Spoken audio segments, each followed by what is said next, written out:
So welcome everyone. Excited to see such a great group. We're gonna have a great topic that we're going to talk about today. I'd like to start with our land acknowledgement. We acknowledge in Milwaukee that we are on traditional Potawatomi, Ho-Chunk, and Menominee homeland along the southwest shores of Michigamme, North America's largest system of freshwater lakes, where the Milwaukee, Menominee, and Kinnickinnic rivers meet, and the people of the Wisconsin sovereign Anishinaabe, Ho-Chunk, Menominee, Oneida, and Mohican nations remain present. So we always encourage you to take a look at the map, and we have a couple resources for you as we think about how we are sharing our resources. So welcome to the UWM Urban Planning. We're Innovative Cities Lecture Series. Our next one will be March 27th with Tabitha Coombs. She's going to talk about her research that she's doing for resilient transportation connections. It started with research based on COVID, how the responses were impacting cities, and ultimately which of those you should be keeping and implementing in your cities today. So today we have the City of Madison folks, successes in affordable housing implementation. We're glad to be joined by Larry Kilmer. He's the Deputy Director of Madison's Community Development Authority. And Matt Wachter, he's the Director of Madison's Department of Planning, Community and Economic Development. And they're going to talk about how they have had such great success implementing more than 2,000 affordable units and the new policies and programs that the city is utilizing to double their amount of affordable units over the next 10 years. Please post your comments and questions in the chat during the presentation. We will interject possibly, but otherwise we'll have about 10 minutes at the end for questions and discussions that you might have. And a reminder that this is available for AICP CM credit, and we will send you a link on that after the presentation. So welcome, Larry and Matt. We're excited to have you joining us. Great, thanks. So Matt Wachter, Director of Department of Planning and Community Economic Development for the City of Madison. So I'm going to cover some of the supply and demand factors that are really driving our need for housing and what you might call our housing crisis in the city. And then I'm going to jump into sort of what are we doing about that? What are the solutions we've come up with?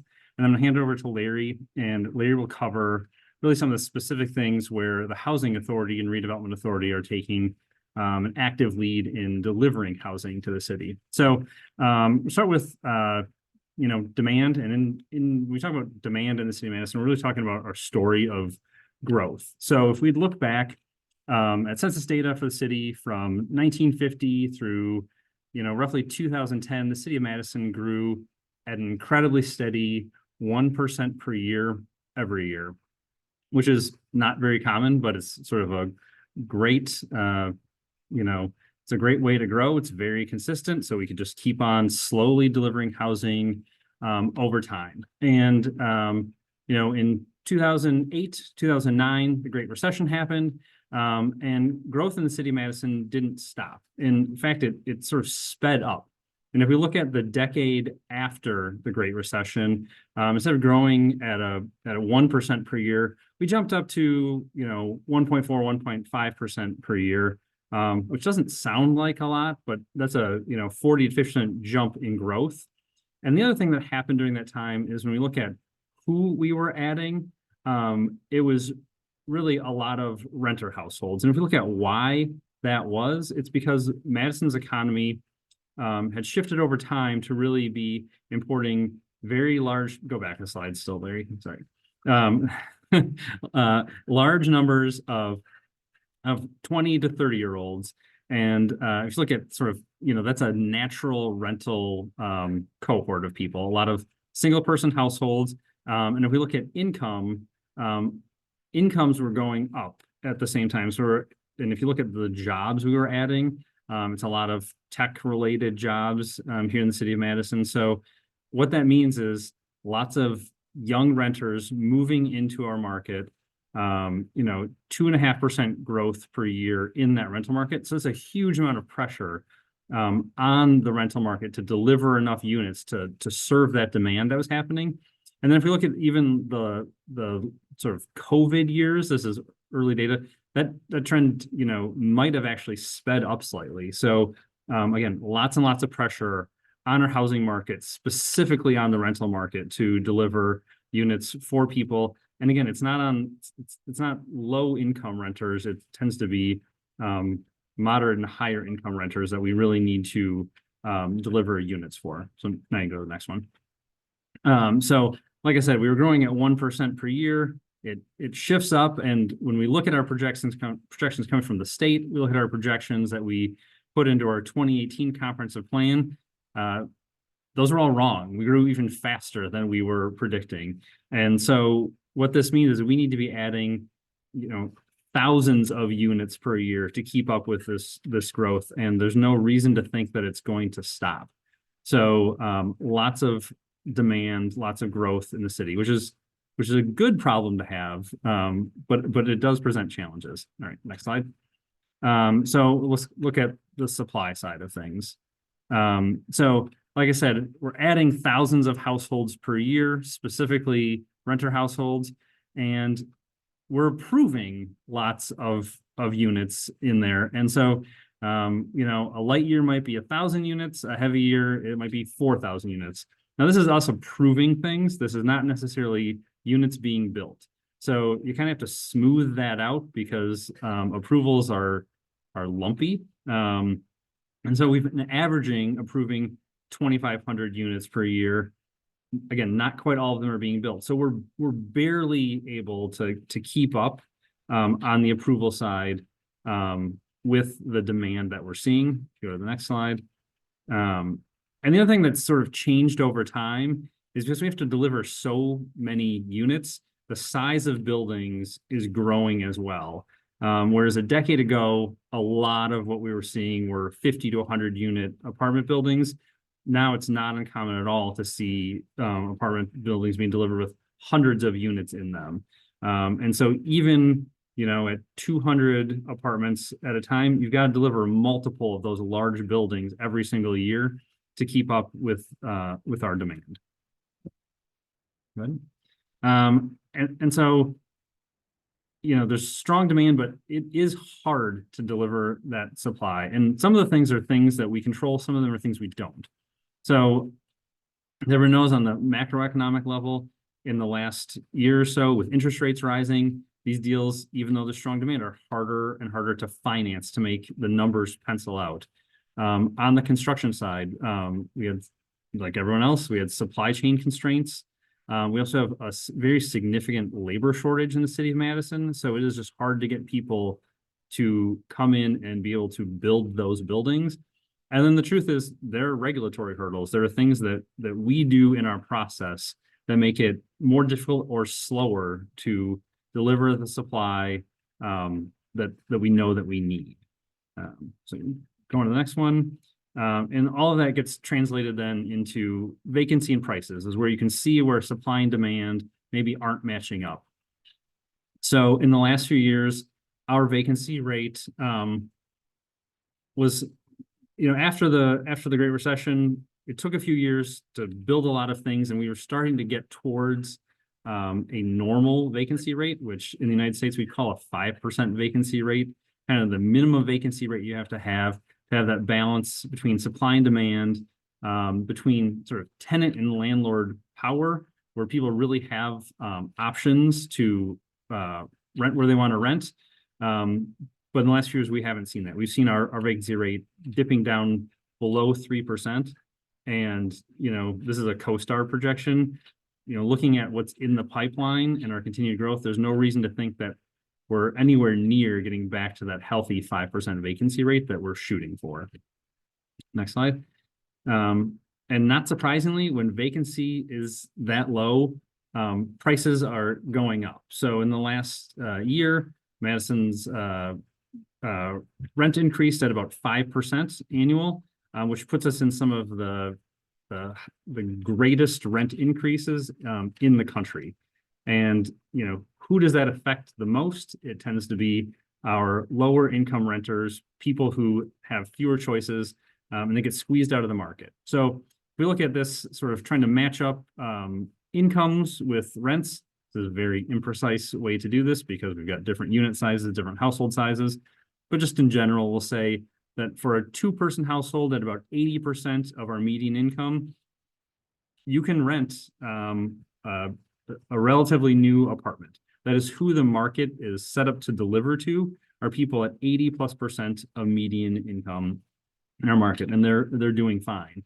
If instead we look at people at 50% of area median income, that's where our sort of existing naturally occurring older housing stock that works well for them. But if you were below 50% median income in our market, there's not a unit that's affordable to you really unless it's subsidized. So that's that yellow line there, that the market is not working for households at those incomes. Go to the next slide.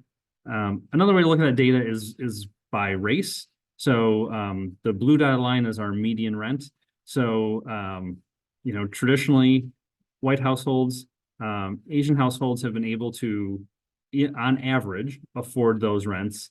But our Hispanic households, but particularly our African-American Black households, have not been able to afford that median rent. And again, are the people feeling a lot of that pressure in our market from the price standpoint. Go to the next slide. So what's the City of Madison doing about all of this? So number one is we've set ourselves up organizationally to tackle housing issues. So we have a department that, motion sensor lights turning off in the office. So we have set ourselves up that all of the relevant divisions that touch housing in a lot of ways, we're together in one department. So building inspection, whose their job is to do a lot of quality control on housing. Community Development Division acts like a bank to fund affordable housing. The CDA, our housing authority, which is Leary, they're there to deliver housing units. Economic development runs things like our tax incremental financing program, and then planning, which makes plans but also approves housing. We're all in one department. So on an issue like housing that is so complicated and multifaceted, we're all together on one team. So we're able to tackle some of these challenges together. Next slide. And so looking at those different facets, we've set ourselves up so that we've got a central place to look at strategy and data. And that's a housing strategy committee. And it's staffed by our community development division, but also all sorts of people from this department are available to serve as a resource for that committee to make sure we centralize where we're coming up with data, policy, strategies. On the funding side, our community development division, economic development division have specific committees there to fund housing. When we want to do a project ourselves, we're set up to do that in that the housing authority and real estate, again, all in the same department. When we want to make plans, rules, do approvals, we've got both the planning division and building inspection right there to staff the plan commission. And then the CDA is set up to own and manage things in the long term. So all of those things, again, even if they cross departments or across divisions, are all in the same department. Next slide. And then to get all of those teams, all of those divisions, all those people on the same page, we have a series of guiding documents that really drive the work that we do. On sort of the big picture, we have the comprehensive plan, which every city has to do, but ours specifically drills down and has a lot to do with what our goals are for housing, where we want to see housing happen, and it lays out broad recommendations for how we're going to deliver housing. And then we have another report called the Biennial Housing Report, and it's got other variations on it, but this is a product of the Housing Strategy Committee that really is focused in on housing, looking at data, strategies, and very specific recommendations as to policies that we should change in order to deliver more housing and more types of housing. And then we have the plans that HUD, the federal government, tells us we have to do that really come down to where are you going to spend your dollars? And that's very specific, but we use these documents to guide our work on an everyday basis, really. And so when you have all those big plans, you tend to get a very long list of good ideas, and sometimes they overlap and sometimes they conflict. And so a few years ago, a staff team sat down and went through literally every plan, every housing report that we had written in the last decade. And we sorted through all of them and found hundreds of recommendations. And we consolidated them into a handful of buckets. And we prioritized the recommendations within them. And the result of that was something that we call Housing Forward, which is a really action-oriented document that tells us what we should be working on. It really serves as a housing work plan for the department. And the buckets that we came up with were increasing housing choice, creating affordable housing throughout the city, combating displacement segregation, ensuring that seniors and other people can stay in the homes they already have. And then we want to work to end homelessness. So I'll walk through kind of each one of these, what they mean, and then what we're actually doing to implement the ideas in there. So when it comes to increasing housing choice, again, because we have such a large demand for housing, we need to make sure we're delivering lots of units, lots of types of units all over the city. So number one is we're really good at making plans, but we need to make sure that we can implement them. And that is the tool that we use for implementation is the zoning codes. We need to make sure that the zoning reflects what's in those plans as much as possible. And number two is we need to make sure that the zoning code is flexible enough and is really set up to make it easy to deliver housing. And then again, like most markets, the market's pretty good at delivering, medium to large market rate apartment buildings, and it's pretty good at delivering single family homes. The market's not great at delivering all the stuff that exists in between. So we want to make it easier to do those things. Next slide. So specifically what we did is that we went through the zoning code and said, all right, by right, zoning designation X lets you build a 24 unit building by right. But when we went and dug into the data, what we might have found is that, in that zoning designation, almost everyone is coming in not to build a 24 unit building, they want to build a 48 unit building. And 99% of the time, the Planning Commission says yes to it. So how about we up the threshold from maybe 24 units to something closer to 48 units so that more things can be built by right. So if we were already saying yes almost all the time, let's adjust those thresholds to get closer to that spot where we sort of naturally have decided it's okay to build that number of units. So we went through the whole zoning code and found places where we could make those adjustments to make it more predictable and quicker for that housing to be developed. We made it so that accessory dwelling units were permitted for really all over the city. We looked at where we were adding high frequency transit service, and we added a transit overlay district that adjusted a bunch of the zoning rules in those places so that say there are fewer parking minimums and things like that make it easier to build housing in those places where we have high frequency transit, where we as a city have decided we want to see a lot of higher density housing development. And then we looked at how we were making plans, and there were parts of the city that had never had a neighborhood plan done. And there are parts of the city that might have had 3 or 4 plans, overlapping plans done that made things confusing. So we switched to a planning framework that divided the city up into zones. And we put the city on a schedule so that every decade, each part of the city is going to be touched and have a plan so that things, again, become more predictable, so that we can update the plans to, again, hopefully allow for more housing development. Okay, the next one.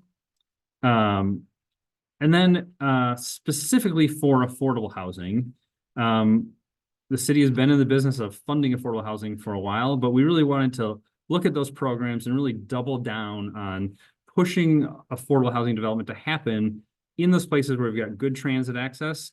And we want to make sure that when we're delivering affordable housing, that we're getting longer term affordability in it. So using our tools more effectively.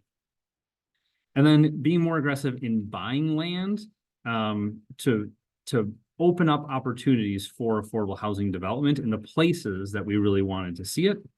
And then we wanted to update our regulation to make affordable housing easier to develop. Next slide. So the Affordable Housing Fund we created about a decade ago. It started at $4 million. Now it's up to $20 million. We created a land banking fund with a set of rules that tell us where to buy land and what to do with it.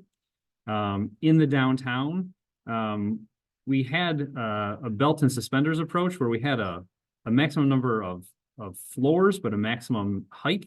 And what we did is we said, all right, if you're gonna do affordable housing, now you get to choose the higher of those two instead of the lower of those two as your threshold. So it acted as an encouragement for people to deliver affordable housing in our downtown. And right now we're starting to work on updating our TIF policy, our tax incremental financing policy, to make it easier for that tool to fund affordable housing. Next.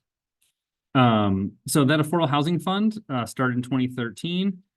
We've added, as you can see, we've added money to it every year. We've now spent about $55 million to deliver over 2,000 units of affordable housing in a decade.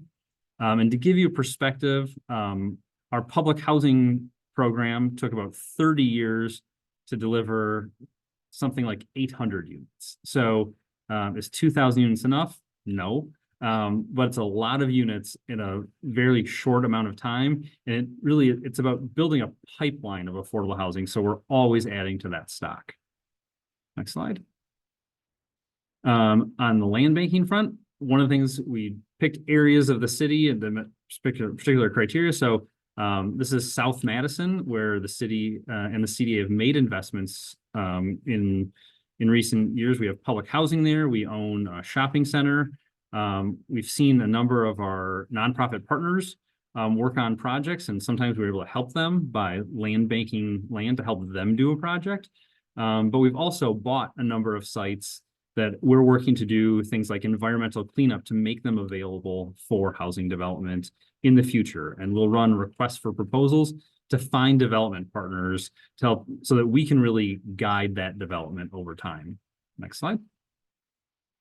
Combating displacement segregation. So some of this is about adding new housing types in neighborhoods so people can stay in the neighborhood.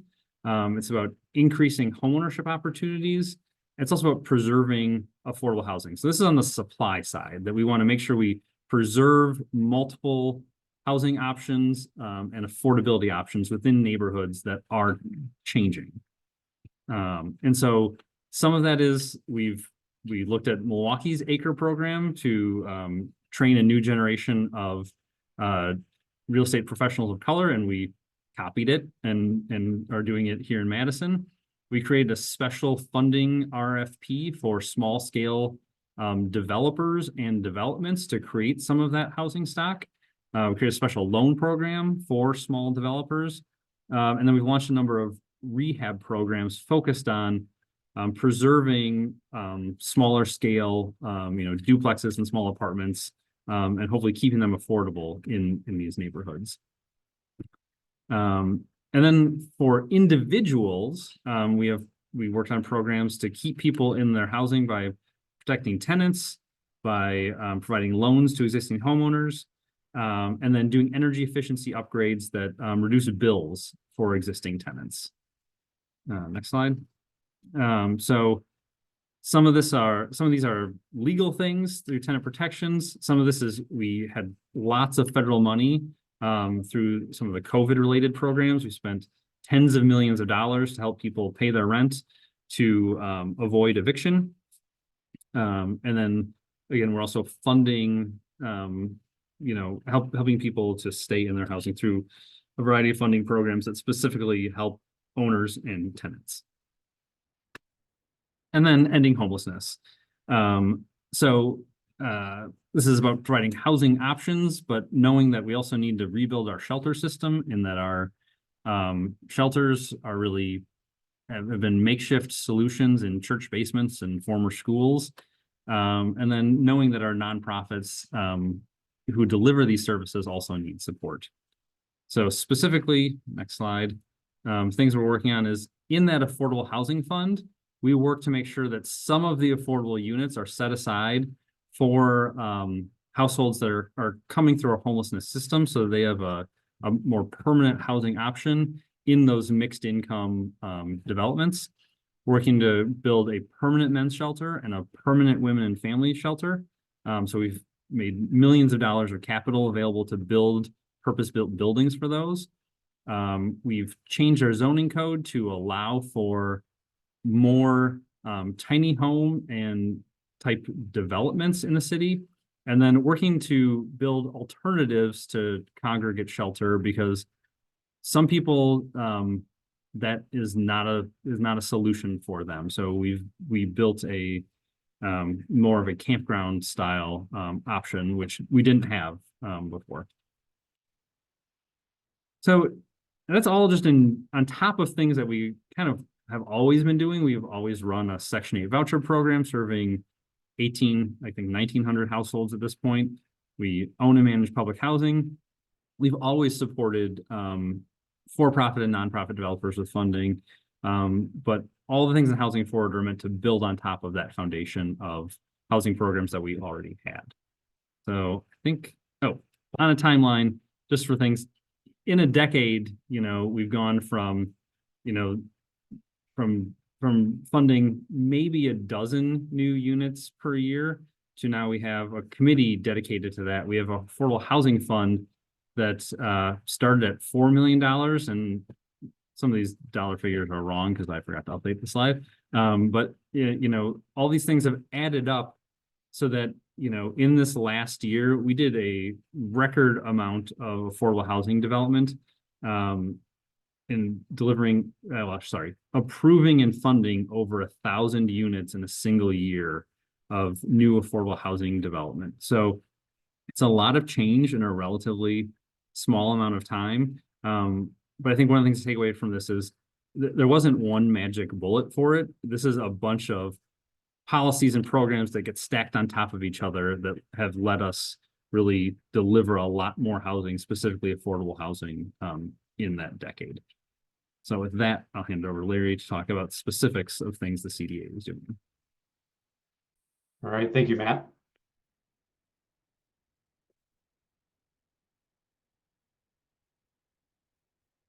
So a little background on the City of Madison's Community Development Authority.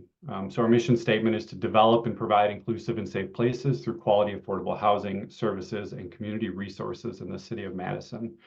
For those of you that are not familiar with Wisconsin state law, the state does allow us to create a community development authority, which in 1979, the RCDA took its current form, which includes both our public housing authority, which has major kind of HUD funding and HUD regulations, but also our redevelopment authority, which doesn't have kind of the same regulations. And then we also have a housing finance authority. So this tool allows us to kind of bring all of these entities under one roof, which, as you'll see in the initiatives that I'm going to go through, allows kind of a back and forth between the housing authority, between the redevelopment authority, all kind of in a very consistent and cohesive way. Additionally, in 1998, the City of Madison and the CDA created a nonprofit, the Madison Revitalization and Community Development Corporation.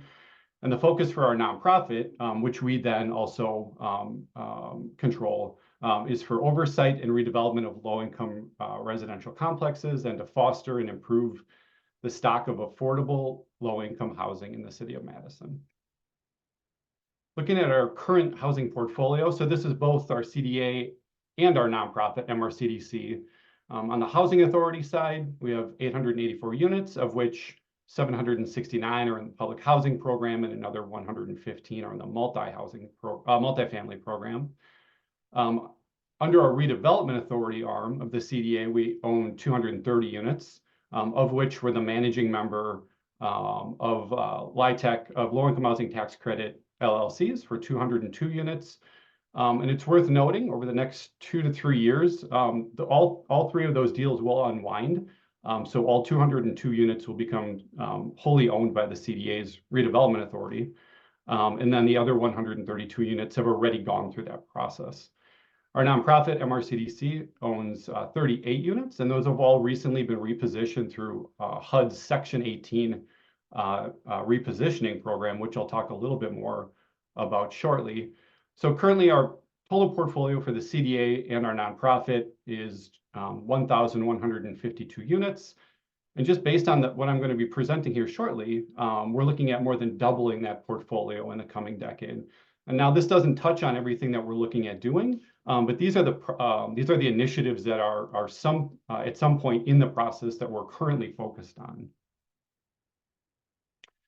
So with what Matt said, kind of the presentation and the idea behind kind of the need for affordable housing, the focus on the affordable housing crisis in Madison, working really kind of in that purview of the Housing Forward initiative, we are looking to kind of do well beyond what might be considered the status quo for the CDA. So what does that mean? What does that look like for us? So currently our portfolio is very well located around the city. So these are properties that in many cases are a handful of blocks off the Capitol, adjacent to the university, adjacent to hospitals, along major transportation routes. We have an opportunity to look at our current portfolio and do more with it. The ability to create affordability in perpetuity. This is something that when you ask the private market, a private developer, sure, they might be able to kind of stay within the restrictive time frame of different programs, but oftentimes there's not an ability to or not an interest in long-term affordability. So having the CDA do the development work itself, we can commit to that affordability in perpetuity. We are more accountable to city government. We are, the Madison CDA is staffed by city employees. The mayor appoints our 7-person committee and really kind of much closer to city government than certainly the private market developers might be. And then we can be a model for environmental sustainability, high quality design, and the integration of public spaces. So overall, stepping back, and what is the goal? The CDA will lead the way for affordable and sustainable housing development in Madison. How are we able to undertake this work? Matt touched on a lot of our kind of organizational structure, and that really does allow us to kind of tap into other professionals that are within our department, within PCED, planning and zoning staff. We rely a lot on our real estate development staff in our economic development team, and then our community development staff, kind of packaging those funding opportunities, packaging the different funding sources that allow us to fund the work that we do. We have highly skilled staff, both internal to the CDA as well as within the department. And then kind of, again, packaged under that purview of the entire department, the city funding opportunities, the Affordable Housing Fund that Matt mentioned, in our Community Development Division, tax incremental financing through different TIDs in our Economic Development Division and real estate, and then opportunities to apply for home funds also through CDD. So I'm going to look at highlight 5 initiatives that we're working on, kind of scaling from single units, single family, all the way up to some of the largest work that we're doing right now. So this example is of our public housing properties. These are single family homes that are in the public housing program, and we're looking at moving to a home ownership model.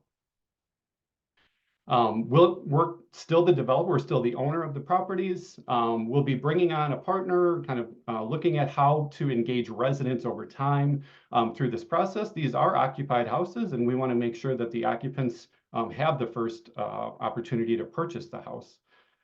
We will then later this year be looking for counselors and lenders that can get on board with the program, and then looking at contractors to do major renovations prior to the properties being sold. So again, focusing on public housing, these 12 units of single family homes. Our primary financing tool is our Public Housing Capital Fund program. The HUD opportunity that is out there for us to use is the Section 32 program, which is part of the Housing Act of 1937. So this is a program that's been around for a while and certainly has had edits over the years. But this repositioning tool allows us to take these units from the public housing program and sell them to the occupants. And then the Madison Housing Policies and Tools, there is a down payment assistance program that is housed within our CDD division that we will be working with over the period of this program to help buyers with down payment and closing costs. So the long-term owner of the property would be the qualified CDA resident. Kind of zooming out a little bit, so our Teresa Terrace properties, again, these are public housing units. The focus here is these are properties that have sat vacant for many years. They're really past their useful lives and they've been boarded up, and the neighborhood is concerned about what's going to be taking place with these properties. So moving through kind of another repositioning tool that I'll highlight here in a minute. The Teresa Terrace redevelopment team is the CDA and our nonprofit MRCDC, which now currently owns the buildings. Modus Architecture is a local architect that we brought on for design services.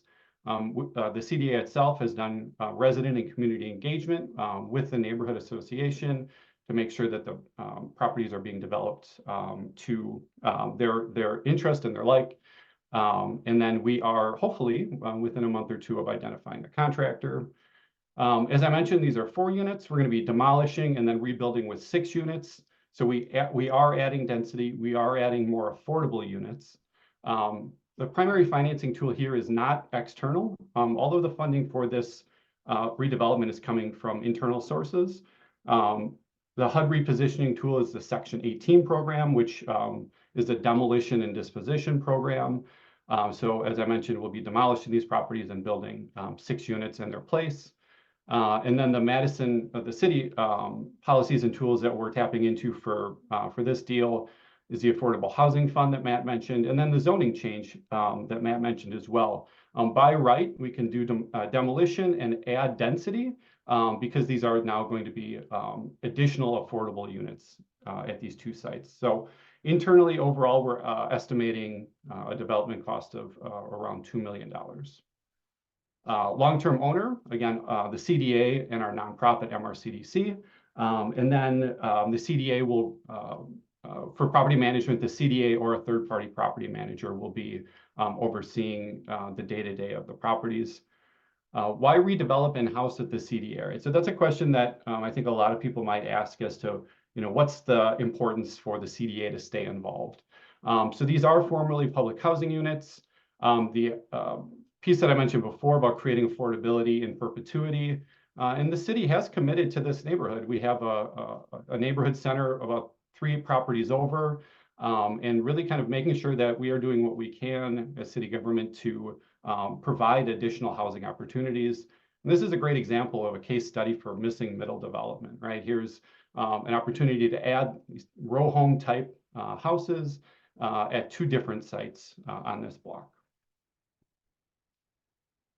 The third example, the third initiative, is our scattered site public housing modernization. Again, we've sold these properties from the CDA to our nonprofit MRCDC and working with KPH Construction as the contractor. Again, we're not going outside for financing. All the financing on these deals are internal to the city. We use the HUD repositioning tool of Section 18 again. And then, as I mentioned, the Affordable Housing Fund from the City of Madison, and totaling about $3.5 million for modernization of the properties. Long-term owner, same, MRCDC and the CDA, as well as currently managing the property as a third party that we could consider bringing back in-house with the CDA over time. Kind of the difference here, primarily, we have had public housing residents in these properties. As that transition happened, we wanted to make sure that we were still as close as possible, creating affordable housing in perpetuity, and then retaining rental options for qualified residents. So a lot of the development that Matt had mentioned and that takes place is kind of in the 45 or 60 or 120 unit scale development. But these are 2 and 4 and 8 unit buildings located around the city. And not everybody wants to live in that kind of much larger apartment building. So keeping this with our nonprofit allows our portfolio to stay a little more diversified in housing type. The fourth project, or the fourth initiative that I want to highlight, is our Park Badger redevelopment project. So this is a 400+ unit redevelopment that we're looking at doing in South Madison. On one of Matt's slides, this area was highlighted. And here, again, the CDA has been kind of selected by the city to take on kind of the lead developer role, and then kind of working with our nonprofit. And here we'll decide to either keep this in-house with the CDA or over time with MRCDC. We currently, actually excitingly enough, have an RFQ that's due at the end of this week, where we'll be hopefully identifying a turnkey co-developer to work with us on identifying financing, the right unit mix, the right size of the buildings, working with a master plan architect, and then a major community engagement component. What do neighbors want? What is the community saying, to really influence kind of the direction of this development? And then a little bit further down the road, identifying a contractor. So for Park Badger, this will be likely affordable and workforce housing. But kind of unique to this deal is we're looking at having first and second floor on the first building would be Public Health of Madison and Dane County. And then in phase 2 of the building, Madison Fire Department. So the primary financing tools here, we'd be looking at the low-income housing tax credit, both the 4% and the 9% credits, Federal Home Loan Bank, and bond and conventional financing. Because we don't have existing public housing here, there is no repositioning tool. And then on the Madison Housing and Policies and Tools side, and tapping back into the Affordable Housing Fund, as well as the opportunity to use TIF funding. So really kind of a major lift by the City of Madison to commit funds to this redevelopment.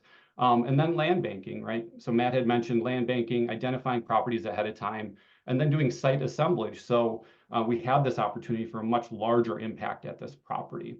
Our estimated development costs at the moment are $250 million. You can see that we're looking at doing 3 phases. Furthest on the right is building 1 or phase 1. This will be where public health will be located on the first 2 floors with housing above, likely 200 or so units. And then going left on the screen along West Badger, building 2, this will be where the new fire station number 6 will be located with housing above as well. And then a future phase of building 3, there's currently Madison Police Department located at that site. As they identify a different location, if they decide to move, there'd be an opportunity then for additional housing development there. Long-term ownership. So as part of the tax credit LLC, the CDA or MRCDC would be the managing member. And then also long-term owner, kind of as the tax credit deal unwinds, we would then step in and be the whole 100% sole ownership position. And then longer-term property management, CDA or a third party. So why develop this deal in the house? We have an adjacency to an existing CDA property. We have our Burr Oak Senior Apartments next door. We have the opportunity then to roll the tax credit developer fees into future deals. And this is something that is pretty interesting. These properties, these deals produce pretty decent amounts of developer fee that we can then turn over into the next phase. So it helps us fill gaps that wouldn't be feasible if we weren't leading the development effort. And then because we're hosting public health and the fire department as tenants, it kind of all city agencies. So kind of longer term, the operations of the building, the operations of the multiple buildings would be much easier kind of having those other agencies leasing space from us. And then the final project that I want to focus on is our Triangle site redevelopment. So currently we have 340 public housing units here, kind of in the center of the screen. Off to the right, you can see that we're about 6 blocks from the Capitol. In the background, where you see a few tower cranes, that's university. And then just off to the screen to the left, we have numerous hospitals located. So a fantastic site in the city. The development team that we've assembled here has actually been on board for closing in on about 2 years at this point. The CDA, so New Year Investments is our other kind of turnkey co-developer. Potter Lawson is our architecture and planning firm. Equity by Design has done well over a year of resident and community engagement. Psyche Design is doing our landscape architecture, and then Baker Tilly is our HUD repositioning and LIHTC consultant. Additional consultants that we've been working with include Bierbecker for civil, design engineers for kind of sustainability questions and models, and then Slipstream as a sustainability consultant. And I'll highlight some of our sustainability efforts on this project. So public housing redevelopment, 340 units of current public housing. You can see the primary financing tools that we're looking at. So all applicable low-income housing tax credits, Federal Home Loan Bank financing, and then GRRP, which is a Green and Resilient Retrofit program through the Inflation Reduction Act. That'll be very specific to a number of our properties that are technically what are called HUD multifamily properties. HUD repositioning tools, this gets incredibly complex because we're looking at multiple types of properties, multiple types of HUD programs. So right now we're going down the path of the RAD Section 18 blend for one property. We're hoping to do just a straight Section 18 repositioning for a different property, and then what's called a Section 8BB transfer of assistance for 2 other properties. So incredibly complex deal. So working closely with different teams at HUD, working closely with our developers to really try to understand how this fits together and is successful going forward. And then from the City of Madison side, again, tapping into the Affordable Housing Fund and TIF, as well as applying for future home funds. So that's replacing the units that are currently there. We're looking to then add about 850 to 900 more units at that site. So new affordable and workforce housing, similar primary financing tools, except here you'll see that we add in bond and conventional financing because we have the opportunity to do new units that aren't currently HUD units. We can kind of step out of that framework of RAD and Section 18. And here you can see that there's no HUD repositioning because these are all brand new units at the site. And then the tools from the City of Madison, again, the same tools that I mentioned prior. And here we're looking at a project that is increasing by the day, but at the moment we're penciling out over the 10-year timeframe to redevelop this property at $450 million. Because we have current residents, because we have 340 units of occupied units at our site, we've had a lot of resident engagement. We have had summer events, we've had winter events, indoor, outdoor, at all of our properties, different formats, really to try to get a lot of feedback, hear from residents as to what concerns are and what they're excited about, and keep residents engaged throughout these next 10 years. You can see our current site on the left. So Gay Braxton, kind of 1 and 2 story units, our Brittingham Tower, which is kind of this W shape, as well as the vacant land and parking lot to the north, which focus on because that is where our first building will go. And then we have Parkside and Caribus, which kind of fall to the kind of western side or the left side of the image. And then we have a grocery store at the corner of our property. So current, and then on the right is our long-term 10-year plan for redeveloping. You can see the importance here is that we're going to phase. One of the primary things that we heard from residents is they don't want to move off the site. They're nervous about being displaced. So what we've committed to is building, moving people, demolishing, building, moving people, demolishing. And you can see the multiple phases that play out. So our first building will go on that vacant land in that parking lot. People will then move from the W-shaped building into the new building. We'll then demo that building, build new units. Then we'll move everybody else that currently lives on the triangle to these new buildings. And from there, all of the building that will take place will be for new residents at the triangle. One additional piece I want to highlight is that our proximity to the city park, which is Brittingham Park across the street, we have the opportunity and we are exploring the potential for geothermal field to supply heat and cooling for the entire 1,200 unit development at the triangle. We're looking at financing through LIHTC, through GRP, and then the 45L tax credit program as well through the Inflation Reduction Act. And then finally, additional TIF financing from the city. So long-term ownership, again, a managing member of multiple tax credit LLCs would be the CDA or MRCDC. Long-term ownership, CDA, MRCDC, and then again, property management. We already have property management on site for our current 340 units. We certainly want to keep that staff there and then potentially look at kind of for those additional units, either growing that staff or looking for a third party for the new units. So why keep this development in-house? Obviously, we have a lot of existing residents already. We want to make sure to keep those relationships, this is a great location for affordability and perpetuity, right? We're 6 blocks off the Capitol, we're adjacent to the park, we're adjacent to the lake.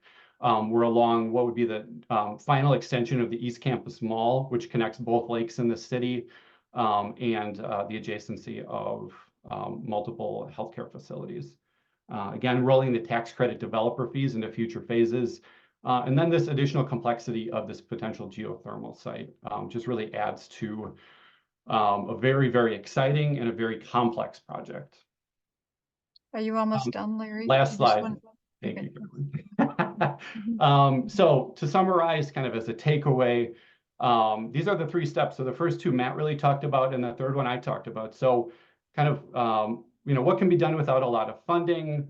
Cities can look at kind of planning and zoning changes, then implementing, if there is access to funding or if there's access to a decent amount of funding, right? It kind of adds a level of complexity, but that can really make projects happen, as well as it can really control kind of where the city wants development to take place. And then the third, if you have the capacity, if you have the ability, then actually taking on development work yourself. And really, this is where our CDA, our Housing Authority, and our Redevelopment Authority has stepped in. That's it. Thank you. Wow. Just to both you and Matt for very comprehensive explanation of a very complicated program. It's really impressive, the city's commitment, not just a financial commitment, but from a staffing and policy commitment to making these projects move forward. It's also, I think, really great to see the variety of housing scales. So you have a small scale up to a larger scale. There are a lot of comments and questions in the chat. So if you have an extra 5 or 10 minutes to hang on, that would be great. I want to thank Dan and actually Julie for answering some of the very technical questions. I want to start with 2 of the broad questions that have come up about neighborhood response to increased density. And then let's start with, if there's a community wanting to start this from scratch, if they want to develop their own fund, what is your advice, and how feasible is that? Sure. So, we started with really 3 sources of funds. One was we looked at existing programs that we had that we might want to end and take the funding from that and repurpose it. So that's one-time money.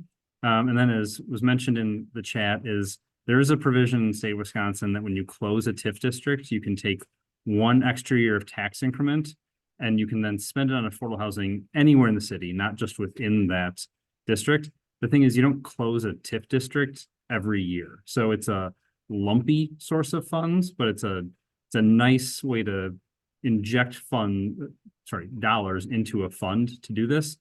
But really, if the goal is to create a pipeline and have an ongoing program, it really requires that general obligation funding from the city to fill in between closing TIF districts. So as you saw from our dollars, we started with $4 million, and it ramped up over time because it was working, and the council wanted to continue doing that.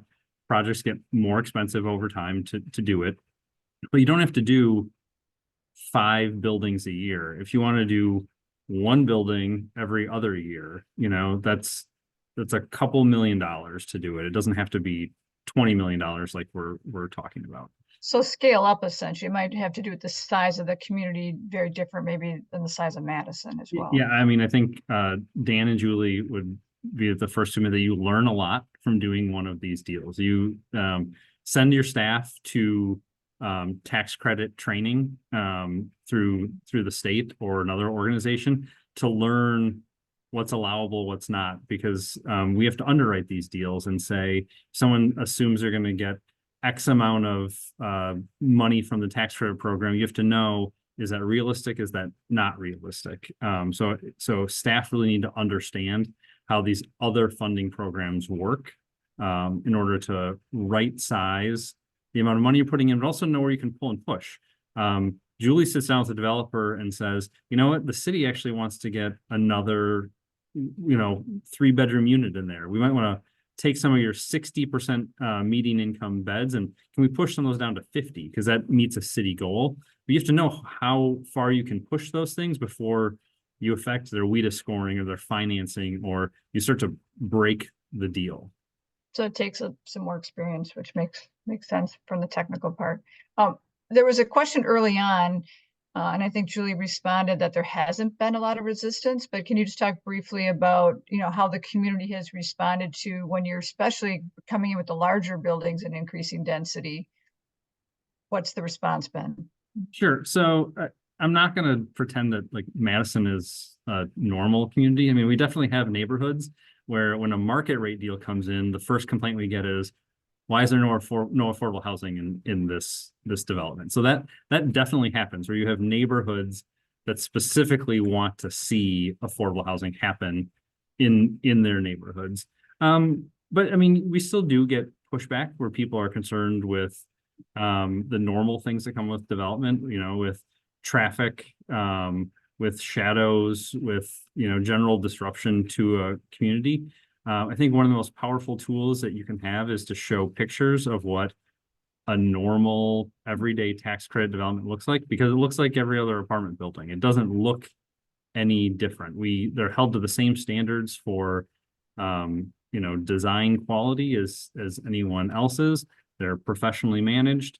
And be able to point to those examples of good quality development and be able to say, the city is investing in this. We've vetted this partner. We know they have a good track record of delivering it. I'd say one of the things that our staff does is we push hard on the property management side of things, because that's a lesson that we've learned, is that high quality property management is really the key to success in affordable housing development, but any other large scale apartment development. Okay. I know we're going to run out of time, so I know there's some emails being shared as well, that for those of you here that have more technical questions. One thing has come up, a couple of people in here, the difference between your land bank and your land trust. So those are different, and do they have different outcomes and impacts, making some projects easier, or are there more similarities?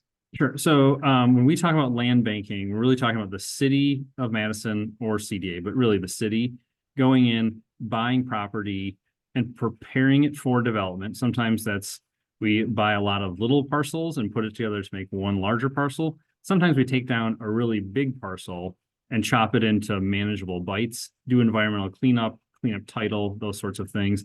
And then we put it out and find the right partner or the right project to develop it. We talk about land trusts. That's usually done by a nonprofit in the City of Madison who's going to own the land in the long run to keep the land piece affordable over time. So two different programs, both there really to deliver affordable housing, and we support financially activities of the land trust. Okay, so different purposes and actually different partners. And I think that's also how you're getting all this done, is the variety of partners. Technical question, what is the difference between the RAD Section 18 and normal Section 18? Larry, do you want to take that one? It is a very technical question. So RAD Section 18 kind of allows addition. So Section 18, you can really focus on, for Section 18, demolition and disposition of the property to a private owner, where the additional subsidy that comes from HUD on the property, you're going to be putting vouchers on the property after it's repositioned. So that subsidy goes way up based on the Section 8 program. RAD Section 18 blend, a portion of the units stay at what the public housing subsidy would be, and that's the RAD side. And then the Section 18 side is that higher subsidy level. So there are different thresholds and different ways to, you generally just don't get to pick one. You kind of qualify for one version. So it's RAD, it could be RAD Section 18 blend, or it could be Section 18 standalone. So it really comes down to how much subsidy you get per unit, depending on which program it sits in. As I go through the next couple of questions, I'm going to ask a couple of things. First, Blythe, if you want to put the survey in, for those of you who are here, we really would love your feedback on today's session, but also if you have specific speakers you'd like us to consider or topics. And then Larry and Matt, if you don't mind putting your email in, because I'm guessing there may be some, only if you are comfortable doing that. I believe some people already know you. There were some also questions about the TIF, like as the TIF is changing some of the legal aspects, does that impact your funding? Or how are you adapting to that? So, I mean, when we talk about TIF, there's the rules that come from the state, which we don't really control. We have to follow them. The City of Madison has chosen to adopt a TIF policy that sets our own rules that sit on top of that, which really let developers know how we're going to look at their deals, but it also tells staff how to evaluate things. And then there's some certain things that are practices.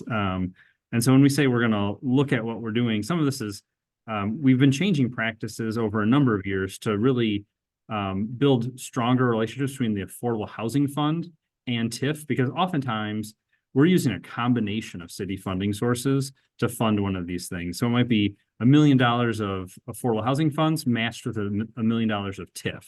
And we want to coordinate those things as much as possible. And that's an internal process.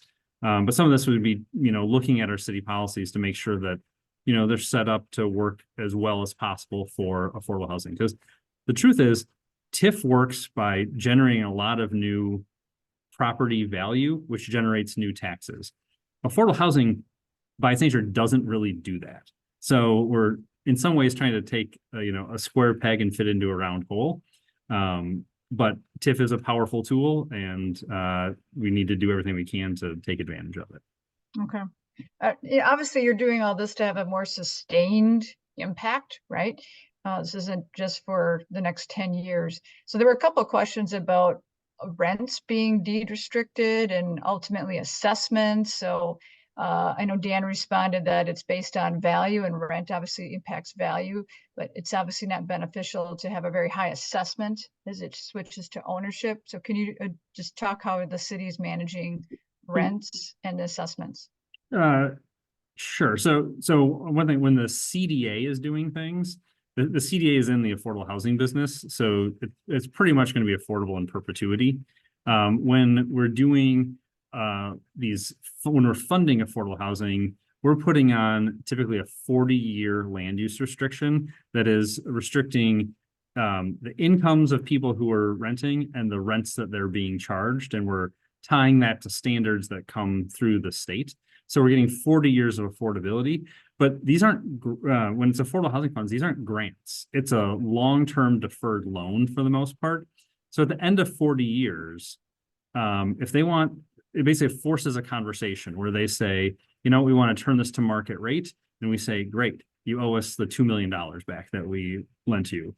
Or in that conversation, they might say, we want to keep it affordable for another 10 years and we can choose to extend it. So the nature of these financing tools, oftentimes it's a long-term relationship where we're doing compliance work, but it also, if they want to change what they're doing, they need to come talk to us. Okay. Because I know there's obviously legal implications on things you can and can't do, and you want to make sure it's sustained. So I appreciate that perspective. I'm just looking at the list of notes. This might be more of an easy question. How many staff do you have working on this? I think people need to understand the magnitude, right? Yeah, I mean, that is actually a harder question than you'd think, because everything we do has a cross-departmental sort of aspect. So the Affordable Housing Fund is only a couple people who are really underwriting the loans, really working closely with the developers. But when we evaluate them, we build a cross-departmental team that has people from planning on it, that has people from the community development division is the main people, but they will bring in people from economic development. So it might be a team of half a dozen who are doing the evaluation. So it's not all on just the one underwriter to do it. When we talk about a project where we are leading project management, again, there's one or two people who are the project managers for it, but they're leaning on maybe a development partner that is a handful of people. They might have a larger staff team that they meet with on a weekly basis that might have 10 people on it. So we're trying to distribute that load as much as possible. Overall, the whole department is 200 people, but the people sort of doing the financing, doing the project management, that's a much, much smaller team. But the best part of that is you have a lot of people thinking about affordable housing, right? Right, So exactly. it's broad-based that way. I think clearly the response today has shown this is an issue in most cities across the country. We have people today attending from across the country, not just Wisconsin.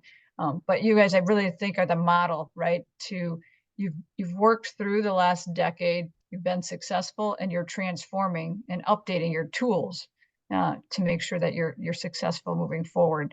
So I really want to thank everybody who's been hanging on with us today. And thanks also to Dan and Julie for answering a lot of the technical questions. We've got a whole team here beyond Larry and Matt. And Larry and Matt did put their information in the chat if you wanted to reach out with more specific questions. So we really want to stay in touch with both of you and showcase some of the implementation of, the current projects you have ongoing to show that impact. It's a great story. So thank you for spending some time with us, sharing your success and your passion and what's coming in the city of Madison. So we look forward to seeing everyone on March 27th. We have a professor from UNC sharing transportation and placemaking concepts. Again, that's a virtual, and then we will be in person later in April. So April 23rd, we'll be learning about all the different aspects in planning, from AI to policy and political applications to climate resiliency. So we'll see you then as well. Thank you, Larry and Matt. It's been great, very informative. Thank you.